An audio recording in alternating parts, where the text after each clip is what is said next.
So for single replacements, the pros are simple. The pros is a simple pattern if it works.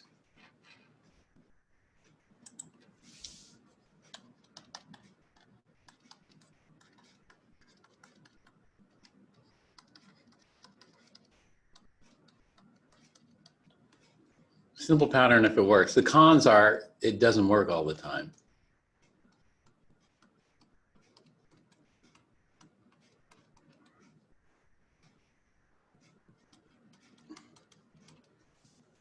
Often doesn't work. And so one thing is, if we know it works, how do you know it works? Well, if it works, if we're not dealing with the fails. These are known failures. One, the halogens, like fluorine, chlorine, bromine.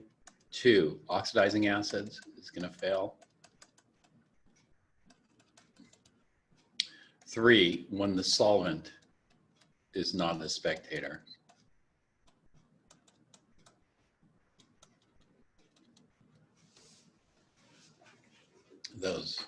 There could be more, obviously, but so, what we can do instead is we can just use a different method. If we use a different method, the con of the chart method is it takes more time.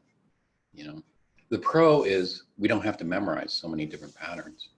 We don't have to memorize all the exceptions. We don't worry about them. It's not that the con is fail safe, but I mean the other method is fail safe. Other method might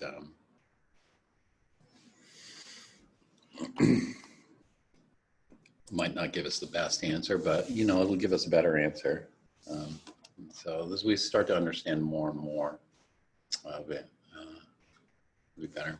And so in order to better understand redox chemistry and the chart method in general, we should do oxidation states. These are very similar to the ones in your book. This is the oxidation states, the rules for assigning oxidation states in Chem 1A. And so the oxidation state, OS of an individual atom in a free element and combined is 0.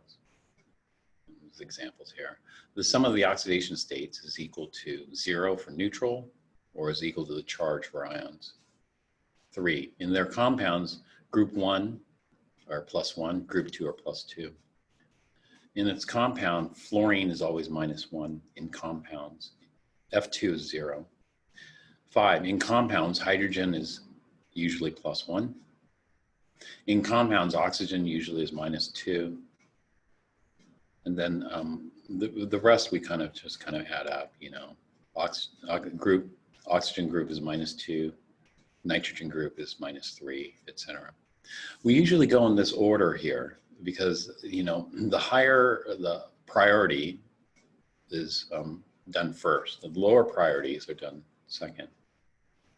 So oxygen versus hydrogen, hydrogen takes the priority and then we do oxygen, This way we could do hydrogen peroxide. Otherwise we might get hydrogen peroxide wrong. We have to do it in this order. And so if we have H2O2, we have to prioritize hydrogen first. And so hydrogen first before oxygen. And so hydrogen comes first at +1, so H+. And then we have 2 oxygens. That means each oxygen must be -1 in order to balance this out. And so when we do that, that's O2 2-. That's this peroxide. This is a special one, where it's combined. O2 2- is bonded together. They're attached, and so we don't separate them. The 2 hydrogens are not attached. We would not call this H2 2+. We don't call it H2 2+ because the 2 hydrogens are not attached to one another. Here we have to call it O2 2- because the 2 oxygens are attached to one another in this ion, and this ion has a special name, which is peroxide. So it's a diatomic. Hydrogen ions are not. Hydrogen ions are monatomic. So we do it in this order, so we don't screw it up. Because if we did it in the opposite order, like if we did O2-, this is as preferred charge. And O2 minus would be monatomic, not diatomic like peroxide. And so we keep this split apart. Then hydrogen has to be +2. Well, hydrogen cannot be +2. That's an impossible charge because the structure of hydrogen, hydrogen 1, which has no neutrons and only one proton and one electron. So once we lose that electron from the hydrogen atom, there are no more electrons left. We can't go to +2. I mean, the nucleus only has one proton. It doesn't have two protons, and therefore it's impossible to do this. This is impossible. And so we have to do it in this sequence is best, you know, a sequence of priorities here. And learning oxidation states will help us better understand things, you know, like these, you know, like for example, methanol. Or we'll look at some of these.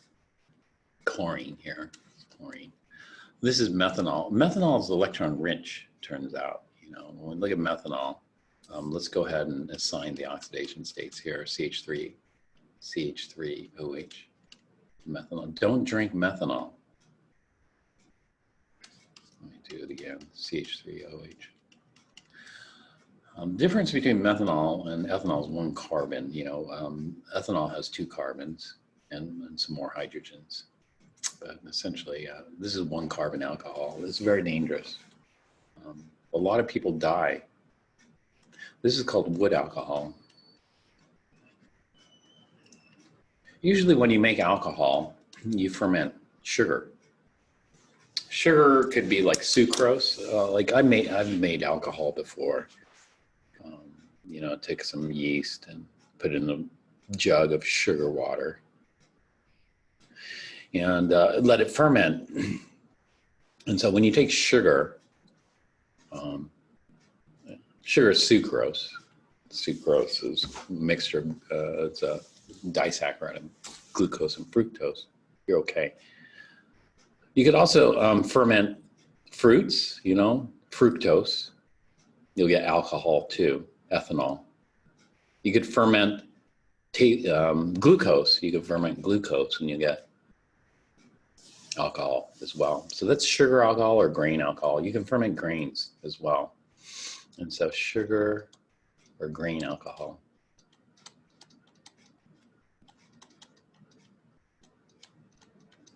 Is ethanol.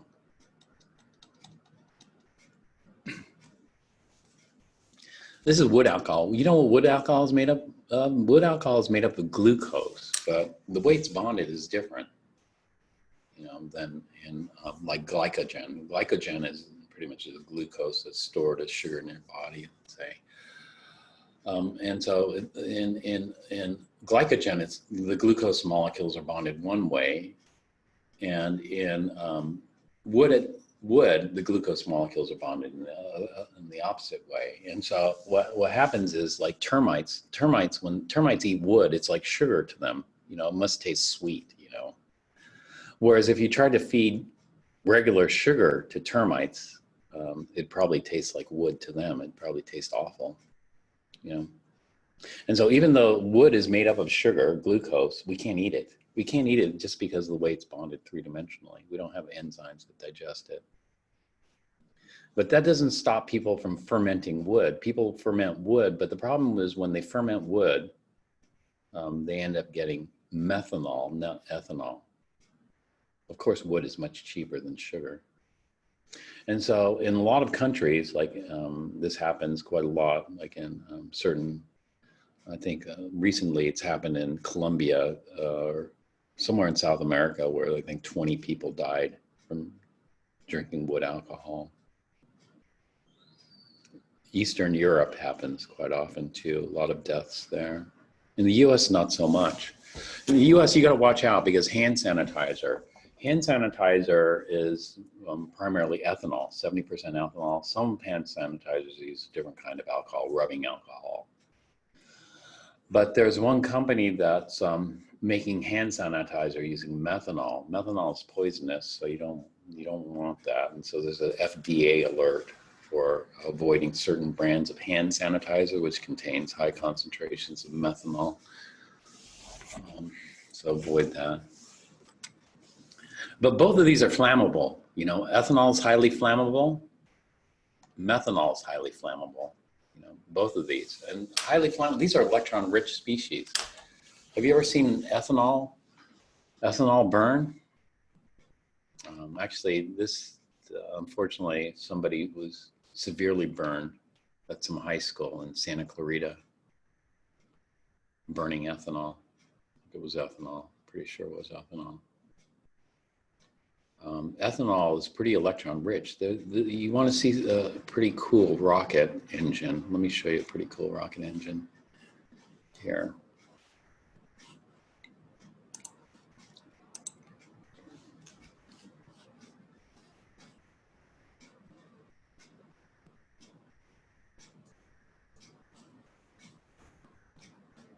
What happened?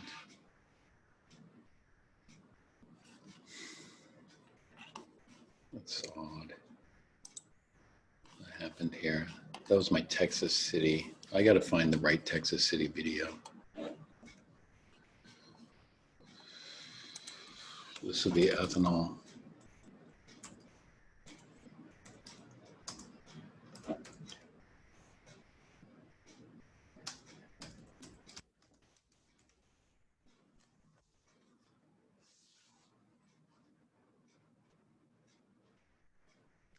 That's it.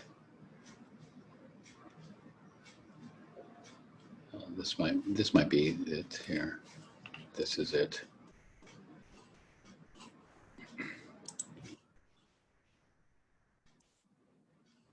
Liquid oxygen. Let's just run through the check for safety. Here we go. Go. Chief? Go. Olsen? Go. All right. 5, 4, 3, 2, 1.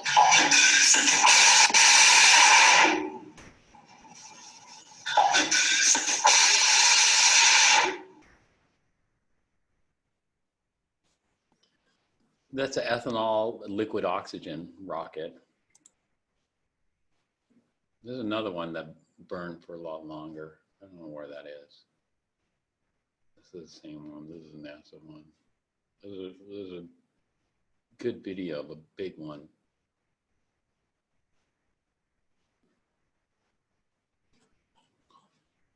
LOX is just liquid oxygen.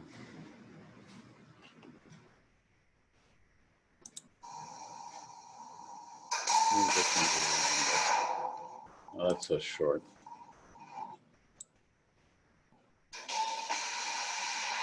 This is the same one. All right, so anyway, ethanol is pretty electron rich. It's highly flammable. So let's take a look at the oxidation states of ethanol and methanol. Both of those are. Methanol also can make, maybe there's a methanol rocket too. Let's see, methanol liquid oxygen rocket. Yeah, here we go. Methanol liquid oxygen. A little bit loud, sorry.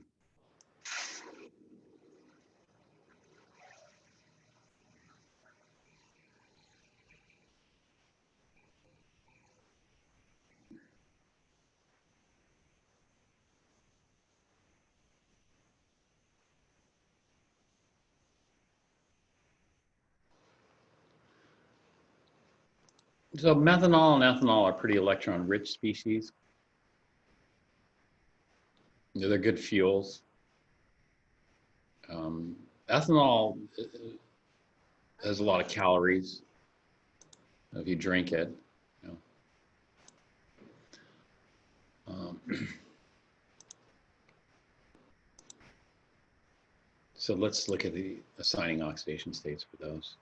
So we'll do methanol first, a little easier. And oxygen, of course, is a good oxidizer. And so CH3, especially liquid oxygen. Why liquid? Because it'll be much more dense. You know, O2 gas is not very dense, but liquid oxygen is a heck of a lot more dense. So what gets assigned first? Carbon, hydrogen, oxygen. Hydrogen gets assigned first. So that's +1. So we got a +1 here, +1 here. And then oxygen gets assigned. So that's a -2. And that leaves carbon with whatever is left over. So let's see what we got. We got plus 4 altogether, 4 hydrogens, minus 2. Plus 4 minus 2 gives us plus 2. That means carbon's got to be minus 2. So, well, carbon varies from plus 4 to minus 4. So, you know, it's got electrons it can give up. It's got 6 electrons it can give up altogether. Because if methanol goes, let's say, if we burn methanol, we form CO2. CO2 is plus 4. So if we start off with a minus 2 and end up with a plus 4, it's lost 6 electrons altogether. Let's take a look at ethanol here. Ethanol is CH3CH2OH. And so the hydrogens get assigned first. So we have all the other 6 hydrogens. 3 here, 2 here, and 1 here. And so it's plus 6. And then the oxygen gets assigned next, minus 2. That leaves carbon left over. So plus 6 minus 2. Plus 6 minus 2 is plus 4. And so that means each carbon must be minus 2. So this carbon is minus 2. This is the average, minus 2, average. These rules are for the average, assigning average oxidation states. If we want, we got to look at it more deeply in terms of structure to look at oxidation states. These two are different. Actually, one of these is minus 3. This one's minus 3. And this one is minus 1. So minus 3 and minus 1 averages to minus 2. So let's say average. This carbon turns out to be more rich than this carbon. That makes a difference when we're looking at it in detail, you know. Well, essentially, on average, it's about as rich as methanol here. So the ethanol and methanol, that burns pretty intensely. Both of these are being electron rich. We need an oxidizer, liquid oxygen. LOX is good. You know, liquid O2. What are some other species here? And so you could go through and look at their examples here. Potassium carbonate. When we look at potassium carbonate, CO2, CO2 is plus 4. Plus 4, you think, oh, that should be a great oxidizer. But CO2 is not a great oxidizer. CO2 is a fairly weak oxidizer. And so what we have to do is we have to put some context in these. And the context is memorization. You know, plus 4 for some species means it's a nasty oxidizer. Plus 4 for other species means it's not such a nasty oxidizer. CO2 is not a nasty oxidizer. No. CO2 is a weak oxidizer. In fact, CO2 is used in fire extinguishers. Could you imagine making a fire extinguisher out of compressed oxygen? What would happen if you use compressed oxygen on a fire, you know? And so you're trying to extinguish the fire by blowing oxygen on it. It's like fanning the flames, right?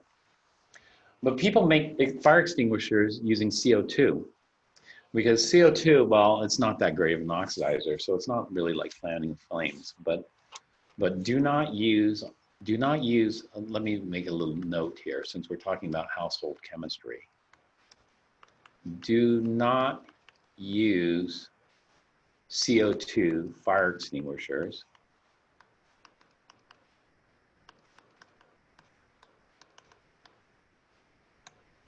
on metal fires.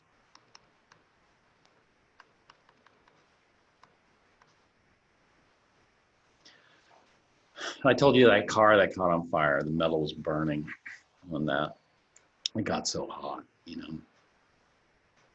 For metal fires, do not use, because CO2 is plenty decent of an oxidizer on metal fires.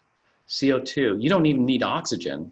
CO2 is enough for a metal fire because metals are good reducing. Metals are very electron rich. And so it's quite dangerous to use CO2 because you're just fanning the flames. You're going to make the flame a lot bigger. You know, if you start shooting CO2 on a metal fire, the flame is going to go way more intense. You know, although oxygen is a better oxidizer, but you're just feeding more oxidizer. So it has the potential to go way more intense. You want to smother the fire. CO2 is not going to smother the fire. For metal fires, that is. In fact, we could see, you want to see a metal burn in CO2 with no oxygen? I'll show you a metal will burn in CO2. with no oxygen present. Magnesium. Magnesium burns with a brilliant white flame. They use it in fireworks, you know, because magnesium metal burns with, in fact, it's like sunlight, you know, so bright. So magnesium metal is highly flammable. So let's see, we're going to go to magnesium.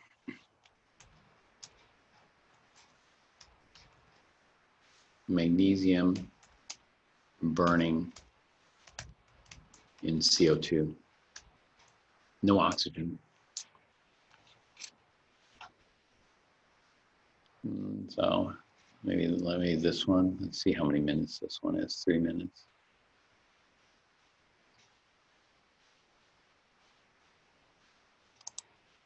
The tank over here is filled with carbon dioxide gas. The carbon dioxide is heavier than air, so this tank is filled with carbon dioxide, and it should put out a fire. So I'm going to put into this some petrol, some cotton wool soaked in petrol set alight, and it should be able to put it out. Okay.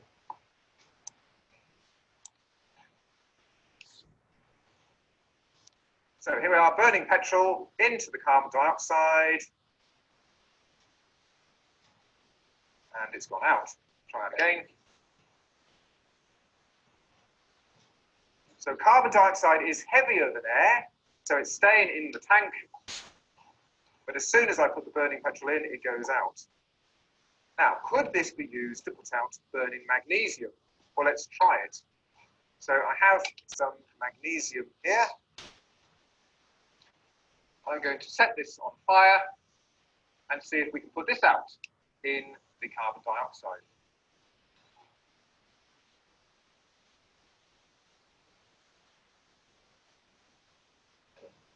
Here the magnesium is burning, and lower it into the carbon dioxide, and actually it's burning even more vigorously than it did before. And if I put in the burning petrol, it's still put out, but I can't light my petrol on the magnesium. So the petrol will not burn in the carbon dioxide, but the magnesium will. Okay. So carbon dioxide is very good for putting out fires that form carbon dioxide or water, but it's no good at putting out the magnesium. But what's happening here? If I reach in and take this out, well, you see a lot of smoke forming on the surface here. This is magnesium oxide. And if we look at what's left, we see some white magnesium oxide, but deep inside here, there's a lot of black, and this black is carbon that's been formed when the magnesium has stolen the oxygen from the carbon dioxide, so forming magnesium oxide and leaving behind carbon. So we can show this with a chemical reaction, a chemical equation here. So this has magnesium reacting with carbon dioxide, so Mg is the magnesium, carbon dioxide reacts together to form magnesium oxide. The magnesium steals the oxygen from the carbon dioxide, leaving behind the black carbon and also releasing energy. So the magnesium... Let me explain that a little bit differently here. This is a redox reaction here. So let me see if I can write on this. This is a solid, this is a gas. Magnesium oxide is that white solid that formed, and this is the graphite or black stuff, the carbon deposits. And so what happened here is magnesium went from 0, the oxidation state is 0, to magnesium 2+ over here. And so oxidation states, I always write the plus before the number. And so even with 1, I write +1 for oxidation states like this. And so that's what happened to the magnesium. It lost electrons. Well, who took the electrons?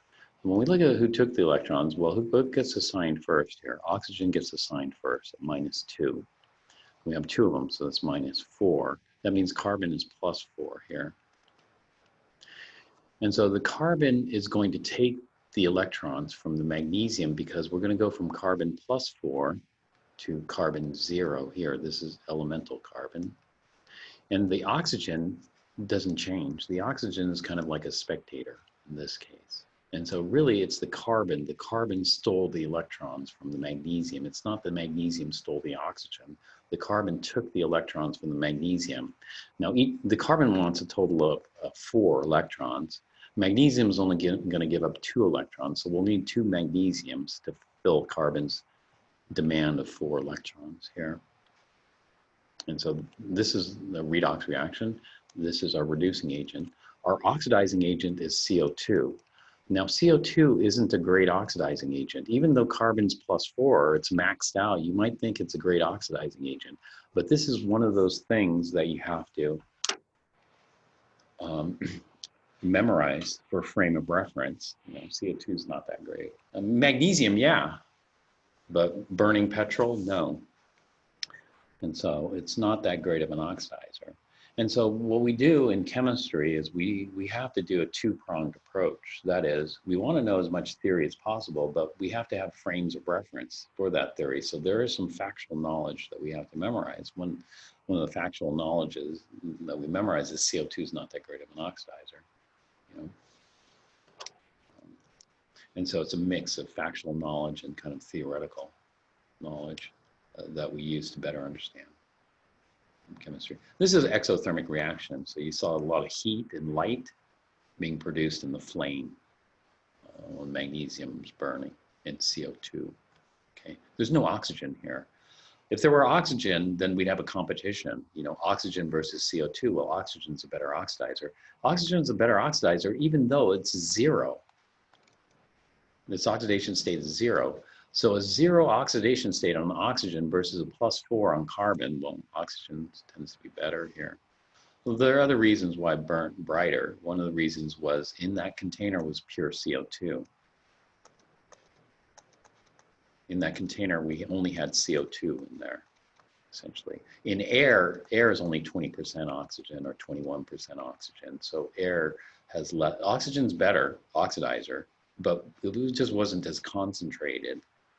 This is 20% O2, this was 100% CO2. So that's why the magnesium burnt brighter in the CO2. This is because it's more concentrated.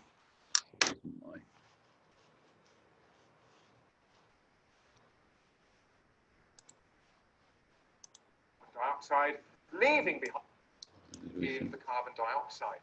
So we can't use carbon dioxide to put out burning magnesium. Okay. Can't use carbon dioxide in the carbon dioxide. Let me see. Leaving behind the black carbon and also releasing energy. So the magnesium burns in the carbon dioxide. So we can't use carbon dioxide to put out burning magnesium. Okay, so that means do not use a carbon dioxide fire extinguisher in metal fires. You know, metals are good reducing agents. And so do not use CO2 extinguishers. You could use CO2 extinguishers for paper fires, that kind of stuff. It's not a problem. Well, could we? It's not a problem.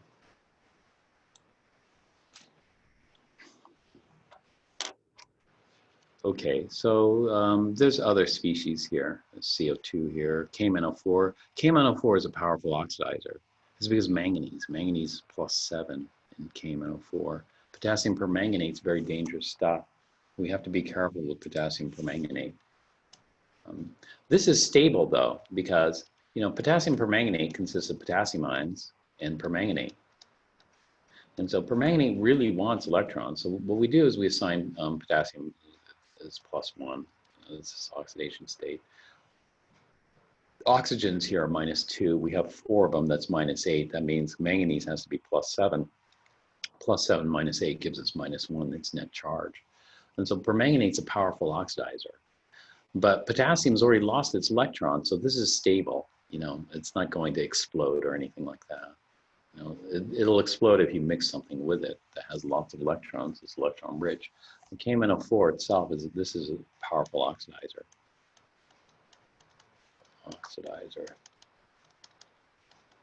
Potassium ions are happy as is, basically. All right, so these types, we can gain more insight into chemicals like this when we look. You know, and then we need some kind of memorization too, you know, memorization as far as putting things into context, you know. So KMnO4 is a powerful oxidizer. Let's oxidize something. Let's try to oxidize chloride. Let's try to oxidize bromide. Let's try to oxidize iodide. Which of these three would be the easiest to oxidize if you're a KMnO4? Which of these three would be the easiest to take an electron from? Oh, manganese is probably going to want more than one electron, but you know. Okay, why would you say chloride is the easiest? Why would you say iodide is the easiest? What's your reasoning there? Which one would be the easiest? Well, we have one vote for chloride, one vote for iodide. We need a tiebreaker. Somebody be the tiebreaker. Let's take a guess.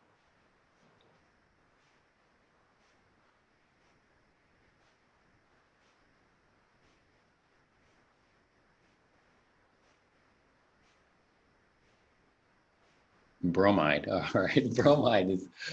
All right, so now we have a three-way. Three ways have been broken. Chloride. Everybody's saying chloride. Well, not everybody. The majority has said chloride. It turns out iodide. Iodide is the easiest.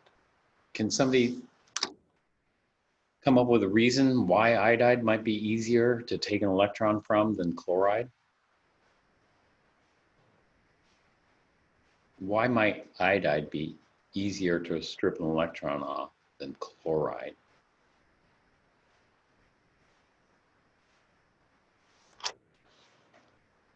It's bigger. Yeah, it's far, yeah, charges are far apart. The electron's farther apart. The further the electron gets from the nucleus, the easier it is to pull off. Okay, you can't call it an oxidizer. These are reducers. Oxidizers want electrons. Chloride really doesn't want another electron, because it only needs one. When it gives another one, it becomes unstable. These are reducers. The only thing it can do is lose. It's already maxed out. Chloride varies from -1 to +7. So it's already maxed out on the negative end. It doesn't want any more negative charges. And so as far as reducers go, yeah. But what makes it, this is the best, we can look at its there's something called the conjugate relationship, Adriana. We're going to look at the conjugate relationship. If we look at its conjugate, then we could understand it based on oxidizer. But it's basically how far away. Here, the nucleus is what's holding all the electrons in the atom. So if the electron's far away, it's a big atom. So the electron's far away from the nucleus. The further away it is, the easier it is to steal, to take. And so if permanganate comes along, it'll want to oxidize iodide. Iodide would be easy picking. You know, big iodide atom like that, it'd be easy to oxidize. Chloride's going to be a lot harder to oxidize, you know, because it's a small atom. And so it makes it more difficult to oxidize. So little things like this we need to know. The reverse is for oxidizers. You know, we talked about fluorine versus chlorine. You know, fluorine's more powerful because it's smaller, because it's trying to take electrons. Here we're losing electrons, so it's the opposite, you know, size effect. Water is not a good reducer. Is it easy to burn water? No, it's not easy to burn water, you know. It's not the hydrogens that are going to lose, it's the oxygen. It's not easy to burn water. That is, it's not easy to oxidize water. And so water is not a good fuel because this oxygen is very happy as is. But when we go to H2S, H2S is a lot easier to burn. You got to watch out. You can burn this stuff. H2S burns, H2O doesn't burn. What's the difference? Well, they're in the same family. And they look the same. The difference is oxide is small, like that. Sulfide is big. And so oxide's hard to take those electrons from, and oxide wants those two electrons. Sulfide also wants those two electrons. But those two electrons are kind of farther out from the nucleus. and so they're easier to strip off. So H2S is a pretty good reducing agent. It's electron rich. H2O isn't a good reducing agent. H2O is a very, very poor reducing agent because, but you're thinking, oh, the charge is the same. This is -2 on oxygen, this is -2 on sulfur, they're in the same family. And so this kind of stuff is memorization. You memorize these things. How do you know? Well, we know because somebody did an experiment, tried to burn it. And you can burn H2S, you know, it burns, it's flammable stuff. And that's how you know. Whereas you try to burn oxygen, I mean, in water, but it's not going to happen. You know, water you can use to put out flames. But you wouldn't want to use H2S to put out a flame. And so we memorize little bits of factual knowledge to help us better understand numbers and better understand chemistry in general. So chemistry, there are things to memorize, and what's the easiest way of memorizing this type of stuff is repetition. You know, so if you read it over and over again, or, you know, unless you already know it, you know, repetition. And so this is why your homework is so critical. Your homework is to review, you know, your notes every day and make sure they're complete and make sure you understand everything in the notes. That's most important.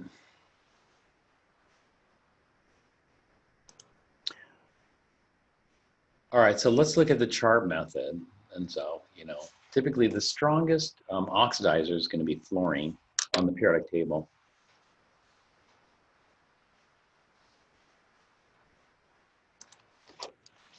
This is the strongest oxidizer. The strongest reducer we'd expect to be francium, but francium is radioactive, so we'll take the next best one.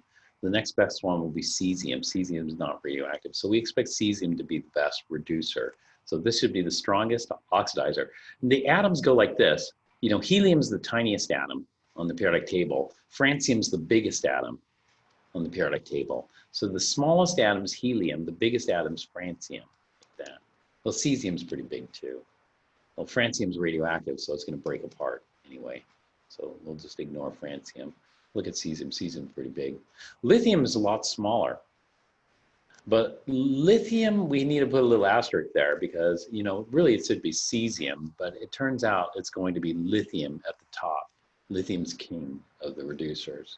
And so fluorine is the king of the, or queen, you know, king or queen. I shouldn't get into gender here. But fluorine would be the top, the strongest. And so this is the chart here. The chart is going to rank the oxidizers here. So fluorine's at the top of the chart. And so this is the strongest oxidizer. On the opposite end of the arrow here, we have the reducers. And so the strongest reducer on the chart is lithium. This is the strongest reducer. And so here we have the strongest oxidizer on the chart. On the chart, there's stronger oxidizers than fluorine. So strongest oxidizer on the chart, not the strongest oxidizer in the universe. There are things stronger than fluorine. Cesium's not on here. Cesium could displace lithium off the top. Well, in this case, it's the bottom. The reason it's at the bottom is because this is called a conjugate relationship. Here, I'll talk about it next.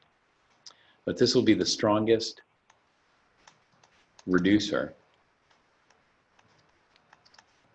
on the chart. And again, there are stronger reducers. This is a subtable here. This subtable depends on something called pH, you know. If we're at pH 7 or below, these are the ones. If we're at pH above pHs of 7, then these are the ones we typically use. However, we're going to ignore that.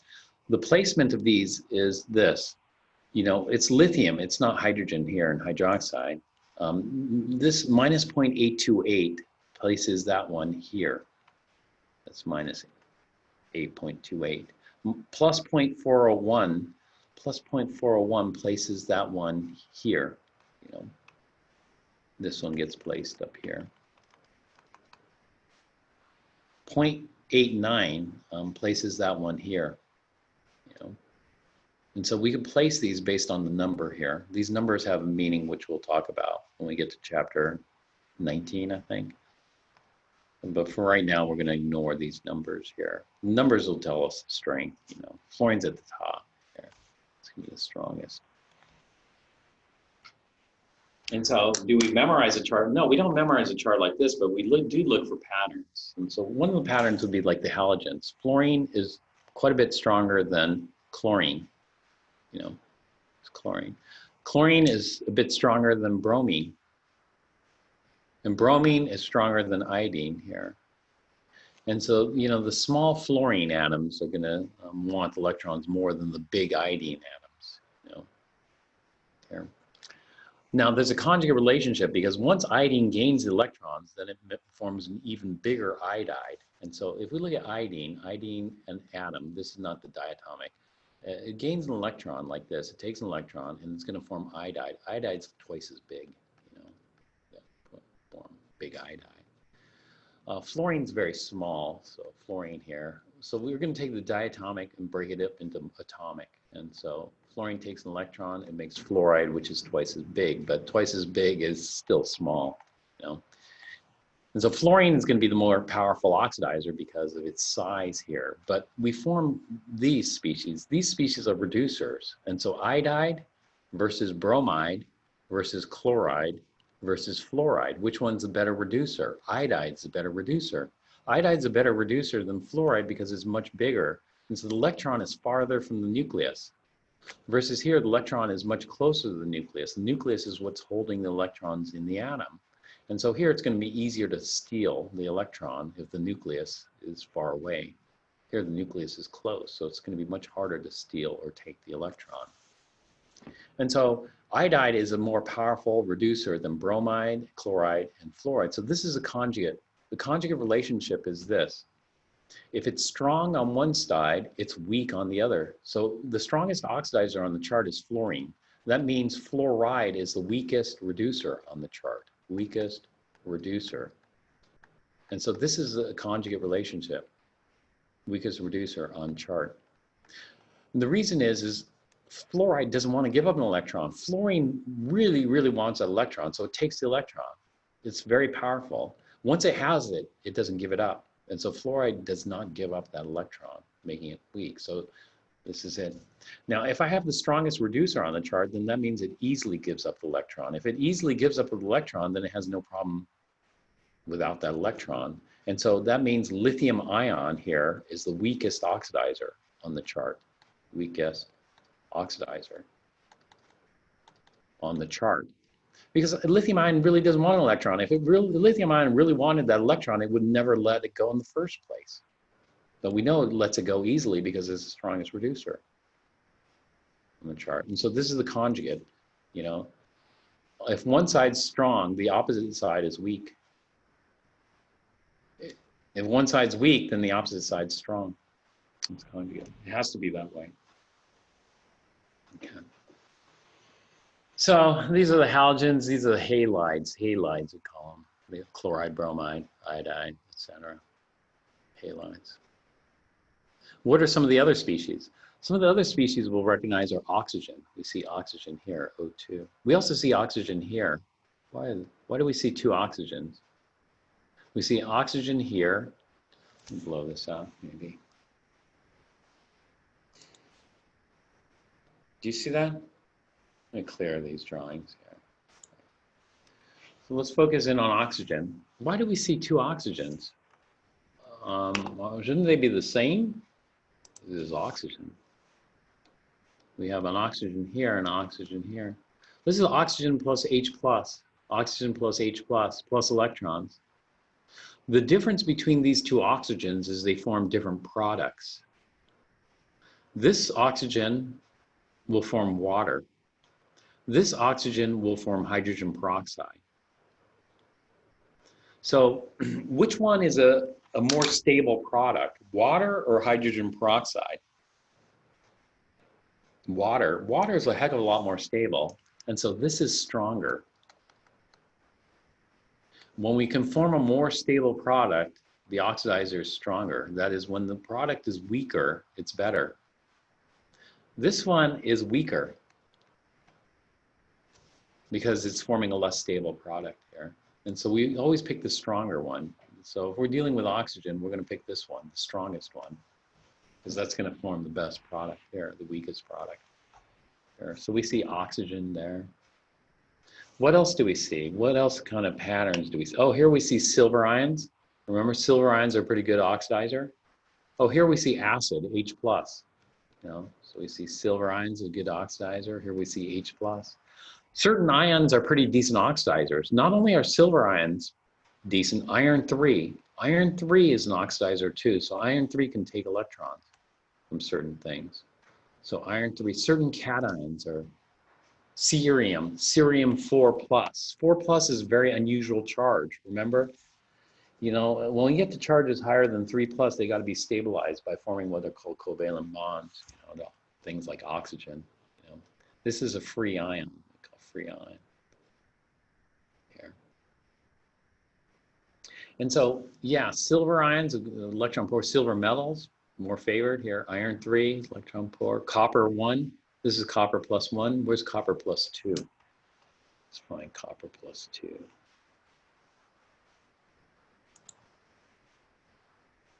Oh no.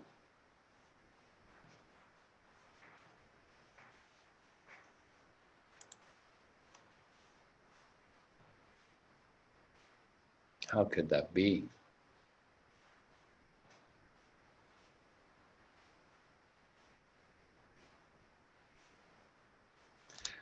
I think this was the latest chart I got.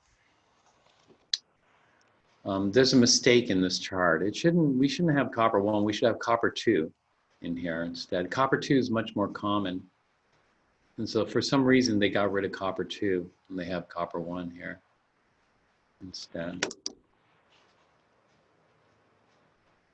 I think it's just this chart. I got to get it from a different edition. This was the latest edition. I think the previous edition had it right. So let me put a little asterisk here.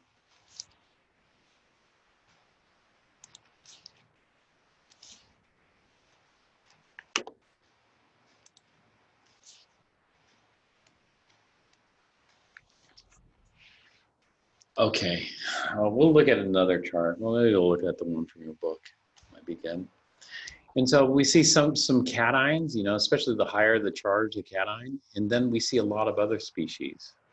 A lot of other species are based on their oxidation state. So we'll see neutral and let's try to understand why these might want electrons. And so what's number 1? Number 1 is fluorine. Number 2 is O3. Do you know O3 is called ozone? And ozone has 3 oxygens, and those want electrons. You know, ozone. This is going ozone to oxygen. This is a strange one here.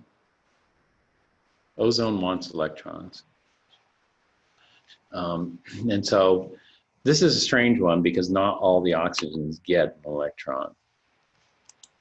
And so ozone has 3 oxygens here. Each oxygen is 0.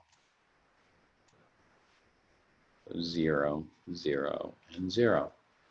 When we go to the products, we form O2. Well, O2 is 0. And so 2 of the oxygens, nothing happens to. But the third oxygen goes to H2O. Well, H2O, it's -2. So one of these oxygens was able to get an electron, 2 of them, to be more exact. And so ozone itself, everything's bonded together. And, here. And so it was able to get electrons. Here, the oxidation state's screwy on this one. This one you will think is an unusual compound here. And so S2O8, or it's actually an ion. S2O8 2-. What are the oxidation states on S2O8 2-? Well, as far as oxidation states go, we'll do oxygen at -2. So -2 times 8 is -16. -16 plus 14 will give us -2. So plus 14, that means each sulfur must be +7. What's interesting about +7? Well, one thing is sulfur's charge should vary from -2 to +6. So +7 is outside that range here. And so either this is an unusual charge, making it very unstable, making it very reactive, or we have something like this. Remember I told you that when we link together two of these, what happens to the oxygen? When we link two of these together, we should lose one oxygen. We should lose one oxygen because this kind of link is unstable. This is a peroxide link. And therefore, in things like chromium, we get Cr2O7 rather than Cr2O8. But here, in this case, we're going to link it together with a peroxide link. And so this makes S2O8. And so if we take two SO4s and link them together, we get S2O8, making a peroxide link. Whereas we like to get rid of one of the oxygens to make just a single oxygen link, which is much more stable. And so if we have peroxide here, then that changes the oxidation states here, because peroxides are at a different oxidation state. Peroxides are a -1, not -2. And so this was misassigned. So this is actually a peroxide. This is a peroxide. Peroxide's at -1. Well, it doesn't want to be at -1. Oxygen doesn't want to be at -1. The oxygen wants to be at -2. Here's hydrogen peroxide. Hydrogen peroxide is a powerful oxidizer. It's in the top 5 here. Oxygen doesn't want to be at -1. It wants to be at -2. Here. This. Cerium-4, we're not going to see that much of that. Permanganate, we talked about permanganate a little bit. Permanganate's a powerful oxidizer. This is lead-4 oxide. Lead-4 turns out to be a powerful oxidizer too, in the presence of sulfate, because we can make this. Pretty decent oxidizer. Chlorine's a great oxidizer. Dichromate's a great oxidizer. Chromium, this is chromium-6. Chromium-6 is a decent oxidizer. Chromium-6, there's some movie. It's chromium-6 contaminating the water supply in the Central Valley of California. So they made a movie about that. Anybody know? Did anybody see that movie? The water supply was contaminated with dichromate and chromate. Both dichromate and chromate have chromium-6. Erin, what was her name? Erin Brockovich. Erin Brockovich. That was her name. Erin Brockovich. Erin Brockovich.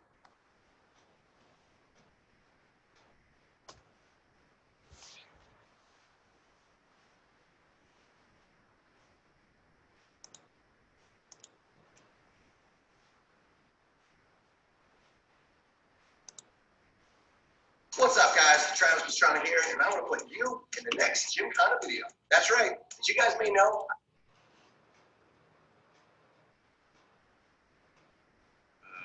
you have no actual training. I have kids.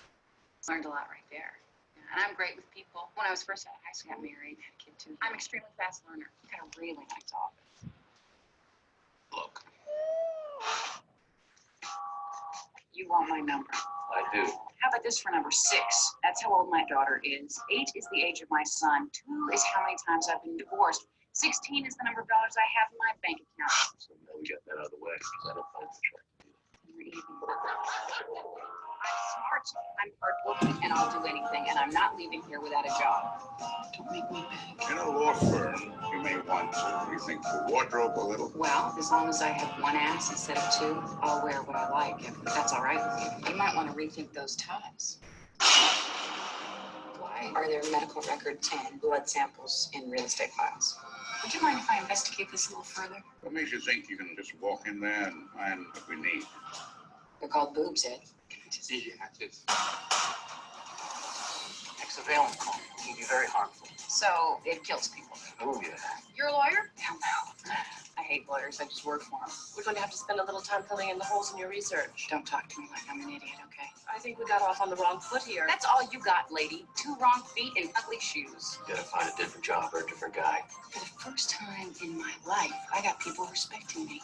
Please, don't ask me to give it up. You're emotional, you're erratic. You make this personal, and it is. That is my work, my sweat, my time away from my kids. If that's not personal, I don't know what is. We're gonna get them in, aren't we?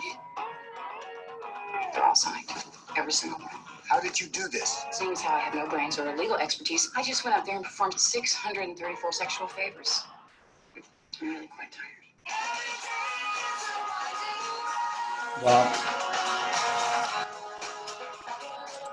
actually, I've never seen this movie. It's based on a true story. Aaron Brockovich. What happened was there's a bunch of, they call it hexavalent, hexa 6. Valent is the charge, so it's +6 oxidation state, chromium, which caused a lot of health problems in the Central Valley. It turned out it was contaminating the water supply. And so this is all true story here. I don't know how much of the movie is true, but this is talking about the water supply in the Central Valley of California, the southern part of the Central Valley of California. Containing that. So the story's interesting. I don't know about the movie, but let's see. I'm sure they make it, dramatize it to make sure it's entertaining, but we'll go back to the chart here. And so chromium 6 is going to be a decent oxidizer. It's going to cause trouble, you know, it's going to cause unwanted oxidation. You don't want unwanted, if you're drinking this stuff, you know, you don't want this to be contaminating your water. You're going to have unwanted reactions occur. MnO2, that's the manganese +4. You know, manganese +4 is a decent oxidizer. O2, you know, oxygen wants electrons. It wants 2 electrons. So in this case, it's getting them, forming water. This is IO3 minus. IO3 minus, is it break time already? Okay, yeah. Okay, let's, we'll take a break here and we'll continue on looking at this here. So let's stop the recording.